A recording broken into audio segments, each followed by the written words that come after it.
రాత్రికి మొత్తం పని అయిపోలే. త్వరగా కానివ్వండి.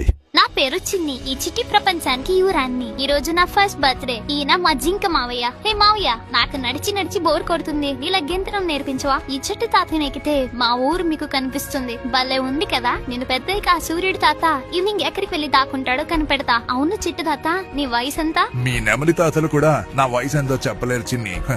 అయితే నువ్వు చాలా ఓల్డ్ అన్నమాట. వెంటనే అమ్మతో చెప్పి వేరే గుటికి వెళ్ళిపోతా. నిజంగా నన్ను వదిలేపోతారా? అయ్యో, జోక్ చేశాను తాత. నిన్ను వదిలే ఎక్కడికి వెళ్తాం? చిన్ని ఆటలాడింది చాలు, వచ్చి పడుకో. అబ్బా, ఏంటి భయంకరమైన శబ్దాలు? రాక్షసులు పారిపోండి. సరస్వతి, చిన్నిని తీసుకుని వెళ్ళిపో. ఆ కోరలు ఉన్న రాక్షసులు వచ్చేస్తున్నారు. అమ్మ, తాతయ్యను కూడా మనతో తీసుకెళ్దాం. తాతయ్య, నువ్వు కూడా వచ్చే.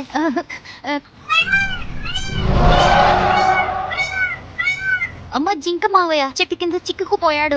సరస్వతి, ఈ రాక్షసులకి వాళ్ళు ఉండే చోటు సరిపోదు. వీళ్ళ అత్యాశతో మనల్ని బ్రతకనివ్వరు. దూరంగా ఎక్కడికైనా వెళ్ళిపోండి. రాత్రికి మొత్తం పని అయిపోలే. త్వరగా కానివ్వండి.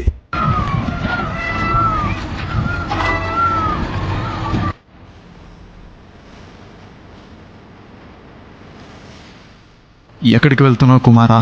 ప్రకృతికి గౌరవం ఇవ్వని వాళ్ళకి ప్రళయాన్ని పరిచయం చేయడానికి వెళ్తున్నా.